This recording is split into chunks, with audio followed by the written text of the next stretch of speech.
আজ বৃহস্পতিবারে সকালবেলাটা তোমাদের সাথে শেয়ার করছি। গত দুদিন ধরে শরীরটা একদম ভালো ছিল না। আজও খুব একটা ভালো নেই, মোটামুটি আছি। গলার অবস্থাও খুব খারাপ, প্রচণ্ড ঠান্ডা লেগে আছে, সেই কারণে একটু খারাপ লাগছে। নমস্কার, আমি অনিতা, চলে এলাম একটা নতুন ভিডিও নিয়ে। এখন ওয়েদারটা এত খারাপ, সবার শরীর খারাপ হচ্ছে। যাই হোক, আজকে অনেক দিন পর খুব সুন্দর রোদ উঠেছে। আর সত্যি বলতে এই রোদটা দেখে মনটাই ভালো হয়ে গেল। সকালে একটু কাড়া বানিয়ে খেলাম। সবসময় তো আকাশটা মেঘলা মেঘলাই থাকে, আজ অনেক দিন পর ভালো রোদ উঠেছে। বড় ছেলে স্কুল চলে গেছে, বড় অফিস চলে গেছে, শিওনেরও শরীর খুব একটা ভালো নেই। দুদিন ধরে আমিও বাড়ির খুব একটা ভালো করে কাজ করতে পারিনি। আজকে সকালে ঘুম থেকে উঠেই বাড়ির সব ধোয়াধুয়ি মোছামুছি কাজগুলো করলাম।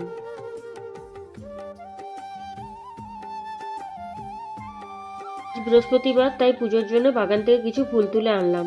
তারপর চান করে একটু স্কিন কেয়ার করে নিলাম। স্কিন কেয়ার বলতে অবশ্য খুব বেশি কিছু করি না, শুধু একটু টোনার লাগাই, ব্যাস, আর কিছুই না। এদেরকে অ্যাকোরিয়ামের মাছগুলো দেখায়, আগের দিন না একটা মাছ মারা গেছে। এবার পুজোটা করে নিলাম। বৃহস্পতিবার দিন বাড়িতে পুজো না করলে কেন জানি মনটা একদম ভালো লাগে না। কালকে শরীর খারাপ থাকার জন্য ঘরে তেমন কিছু করতে পারিনি, সেই জন্য মনটা একটু অস্থির লাগছিল। আজকে সকালে বাইরেটাও একটু পরিষ্কার করে নিলাম। তারপর চান করে পুজোটা সেরে নিলাম। পুজো করলে সত্যি মনটা অনেক শান্ত হয়। সারাদিন কাজের মধ্যে সকাল সন্ধ্যা এইটুকু সময়ই যা ঠাকুরের সামনে একটু বসা হয়। যাই হোক, পুজো শেষ করে চলে এলাম ব্রেকফাস্ট বানাতে। আজকে ব্রেকফাস্টটা একদম সিম্পল করেছি, রুটি আর আলু ভাজা।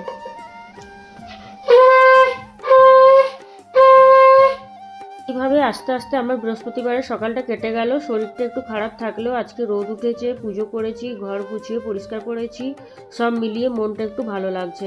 আজকে ভিডিওটা এখানেই শেষ করছি। তোমরা ভালো থেকো, সুস্থ থেকো। দেখা হবে পরের ভিডিওতে। সবাইকে অনেক ভালোবাসা। বাই।